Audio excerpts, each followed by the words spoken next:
Jangan sampai kemudian publik kehilangan kepercayaan terhadap penegakan hukum karena unsur-unsur yang sebetulnya. Kapus Penkum Kejaksaan Agung Anang Supriyatna menyebut Sylvester Matutina akan dipanggil Kejaksaan Negeri Jakarta Selatan terkait eksekusi vonis di tahun 2019. Sylvester telah divonis 1,5 tahun penjara pada tahun 2019, namun hingga kini belum ditahan untuk menjalani hukuman itu. Vonis Sylvester terkait kasus fitnah terhadap Wakil Presiden ke-10 dan ke-12 Yusuf Kala. Sebelumnya, Kapus Penkum Kejaksaan Agung Anang Supriyatna menyebut kasus itu sudah ingkrah dan dapat segera ditahan. Namun kini, Anang menyerahkan sepenuhnya kepada Kejaksaan Negeri Jakarta Selatan untuk pemanggilan Sylvester. Tim Kejari Jakarta Selatan sudah akan memanggil. Ya, mekanisme nanti dikonfirmasi ke Kejari Jakarta Selatan aja, karena tim eksekutornya sana. Sementara itu, Ketua Komisi Kejaksaan Republik Indonesia Pujiyono Nuwadi meminta eksekusi terhadap terpidana Sylvester Matutina yang telah diputus bersalah dalam kasus fitnah terhadap Wapres ke-10 dan ke-12 Yusuf Kala segera dilakukan Kejaksaan Agung. Kasus Pak Sylvester ya, itu sudah inkrah, sudah berkekuatan hukum tetap. Komisi Kejaksaan meminta kepada Kejari Jakarta Selatan untuk segera melakukan eksekusi. Sementara itu, Menteri BUMN Erick Thohir yang ditemui di Istana Negara Jakarta Rabu siang sebelum rapat kabinet enggan menjawab soal pengangkatan Sylvester yang berstatus terpidana sebagai komisaris independen di ID Food dan PT Raja Wali Nusantara Indonesia atau PT RNI. Masih Pak Sylvester ini kan dari komisaris ID Food, cuman statusnya terpidana, apakah akan dipertimbangkan untuk status komisaris independen ya Pak? Pak Erick? Di laman resmi ID Food, Sylvester tercatat sebagai salah satu komisaris independen. Sylvester ditetapkan sebagai komisaris independen PT RNI Persero berdasarkan surat keputusan Menteri Badan Usaha Milik Negara nomor SK 58 MBU pada tanggal 18 Maret 2025. Mengenai urusan hukum saya dengan Pak Yusuf Kala itu sudah selesai dengan ada perdamaian. Kasus yang menjerat Ketua Umum Solidaritas Merah Putih, Sylvester Matutina dalam perkara fitnah terhadap Wakil Presiden ke-10 dan 12 RI, Yusuf Kala kembali mencuat. Sejak dijatuhi vonis hukuman penjara hingga kini Sylvester belum ditahan untuk menjalani hukuman. Lamanya proses eksekusi yang tak kunjung dilakukan kejaksaan memunculkan sejumlah spekulasi di kasus ini. Sebelumnya Sylvester mengaku sudah berdamai dengan JK, meskipun hal itu tak menghapus vonis yang telah menjeratnya. Soal lama proses eksekusi, Kapus Penkum Kejaksaan Agung Anang Supriyatna memastikan proses hukum tetap berjalan dan eksekusi dilakukan sesuai putusan pengadilan. Di Kejaksaan tetap melaksanakan sesuai dengan aturannya. Kita kan sudah inkrah, artinya terlepas dari ada perdamaian. Kalau perdamaiannya sebelum penuntutan biasanya dipertimbangkan. Tapi ini kan sudah selesai. Artinya ya silakan aja nanti punya cara-cara lain yang jelas Kejaksaan akan melaksanakan nantinya mengeksekusi terhadap putusan pengadilan tersebut. Berarti hukum kita tetap berjalan. Hukum kita tetap berjalan secara. Sementara itu, dosen Fakultas Hukum Universitas Hasanuddin Makassar yang juga rekan Yusuf Kala, Hamid Awaludin mengaku heran mengapa Sylvester tak jua dieksekusi meski telah diputuskan bersalah oleh Mahkamah Agung. Hamid tak mau melempar dugaan lebih jauh soal lamanya eksekusi vonis terhadap Sylvester Matutina. Dia menghendaki bahwa putusan Mahkamah Agung itu harus dijalankan. Oke. Kan putusan hukum tertinggi dari lembaga hukum tertinggi. Saya sudah lupain kasus. Ini kan 6 tahun yang lalu ini kasus. Sejak diputuskan loh ya. Menggelindingnya ini kasus kan 2017, 8 tahun yang lalu. Di proses pengadilan 2018. Dulu saya ada dugaan itu kenapa tidak dieksekusi waktu Pak Jokowi. Saya ada dugaan-dugaan. Kenapa tuh Pak? Tapi dugaan ini kan tidak bisa saya buktikan kan secara konkret. Dalam putusan MA nomor 287K PID 2019, Sylvester Matutina dinyatakan bersalah melakukan tindak pidana memfitnah sebagaimana diatur dan diancam dalam pasal 311 ayat 1 KUHP dan menjatuhkan pidana penjara selama 1 tahun 6 bulan. Putusan Mahkamah Agung dalam kasus penghinaan Wapres ke-10 dan 12 Yusuf Kala oleh relawan Jokowi Sylvester Matutina 6 tahun lalu yang belum juga dilaksanakan memunculkan spekulasi adanya intervensi politik. Komisi Kejaksaan dalam pernyataan terakhirnya meminta jaksa segera mengeksekusi putusan untuk Sylvester. Tim Liputan, Kompas TV. Sylvester Matutina 6 tahun tidak dieksekusi setelah diputus bersalah penghinaan Wapres ke-10 dan ke-12 Yusuf Kala. Apa yang menyebabkan hal ini bisa terjadi kita bahas bersama Sekretaris Komisi Kejaksaan Ibu Dahlena dan juga Ketua PBHI Mas Julius Ibrani. Selamat petang Ibu Dahlena dan Mas Julius. Semoga sehat-sehat selalu. Ya, selamat petang. Selamat petang. Saya ke Bu Dahlena terlebih dahulu. Bu Dahlena, ini salinan putusan MA sudah diputus sejak dari tahun 2019 lalu, 6 tahun tidak atau belum dieksekusi. Lalu apakah dari temuan Komjak ini ada persoalan yuridis atau apa yang terjadi? Ya, terima kasih Mas Juno. Pertama memang kalau dalam konteks ini basis kami bisa dua ya. Pertama, kami cek di data kami memang tidak ada laporan pengaduan soal ini. Gitu. Sehingga bisa saja kami tidak tahu soal ini apakah memang ada kendala-kendala yang kaitannya dengan persoalan ini. Kedua, ketika ini muncul di publik, ini menjadi input bagi kami untuk memastikan apa sebetulnya yang menjadi hambatan sehingga tidak dilaksanakan eksekusi. Dan posisi kami tentu kami mendorong ini agar dilaksanakan. Seperti itu, Mas. Tapi detailnya apa menjadi hambatan dan seterusnya, termasuk juga kenapa persoalan ini sekian lama dianggapnya tadi itu ya, bisa mungkin langsung ke Kejaksaan Agung ataupun Kejaksaan Negeri Jakarta Selatan. Tentu konkretnya seperti apa pengawasan yang akan dilakukan karena ini spekulasinya meluas terkait ada dugaan intervensi politis.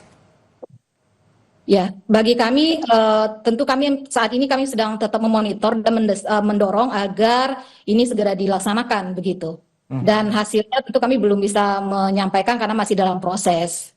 Kita tetap berkoordinasi untuk memastikan ini terlaksana dengan baik. Oke, tidak ada persoalan yuridis, Mas Julius. Artinya ini ada tudingan atau dugaan unsur politis di sana. Seperti apa pandangan Anda terkait hal ini dan apa implikasinya? Ya, ini memang tidak bisa dipungkiri, Juno ya. Sepanjang kepemimpinan Presiden Joko Widodo dari mulai 2014 kemarin, memang politisasi hukum ini banyak sekali terjadi. Lawan-lawan politik dikriminalisasi gitu ya, dan juga proses-proses hukum yang begitu cepat terhadap lawan-lawan politik gitu. Nah ini tidak bisa dipungkiri. Bahkan ketika sudah berganti presiden menjadi Pak Prabowo pun penanganan kasus Tom Lembong dan segala macam. Jadi suasana ketegangan opini dengan publik bahwa hukum ini dipolitisasi itu tidak bisa dihindari. Itu yang pertama. Nah, yang kedua adalah mengenai prioritisasi penanganan perkara termasuk eksekusi Sylvester. Mau tidak mau konsekuensi logisnya adalah menempellah stigma politisasi terhadap proses hukum yang tadi kita diskusikan. Karena ada berbagai macam indikator. Satu, publik sudah mengetahui bahwa perkara ini sudah inkrah, tapi tidak ada tindakan dari jaksa eksekusi. Nah ini tentu jadi pertanyaan. Padahal belum tentu misalnya jumlah kasus yang begitu banyak, tetapi misalnya tim kejaksaan yang begitu sedikit, ya ini tentu mempengaruhi bobot kinerja kan gitu ya. Tapi yang kedua adalah tadi saya mau mengutip pernyataan tegas dari Kapus Penkum kita yang baru, Pak Anang menegaskan bahwa tidak ada hambatan agar segera dipanggil, agar segera dieksekusi.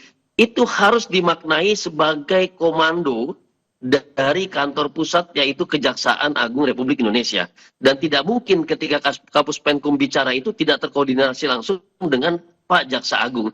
Artinya politik hukum terhadap eksekusi Sylvester ini di bawah komando Pak Jaksa Agung tegas, yaitu segera eksekusi karena tidak ditemui hambatan apapun. Nah ini yang harus kita pastikan agar kalau ini tidak dilaksanakan baru kita bisa katakan ada faktor lain yang mungkin faktor lainnya itu adalah dugaan politisasi. Kan situasi sekarang seperti itu, Julius. Mas Julius, untuk saat ini berarti apa? Misalnya kalau tadi spekulasinya terjadi, dugaan politis itu ada, pembuktian konkretnya tentu agak sulit untuk dilakukan. kalau pembuktian konkret memang tentu sulit dilakukan. Tetapi yang namanya aparat penegak hukum, baik kepolisian, kejaksaan, maupun hakim, dia memiliki satu kewenangan yang namanya diskresi.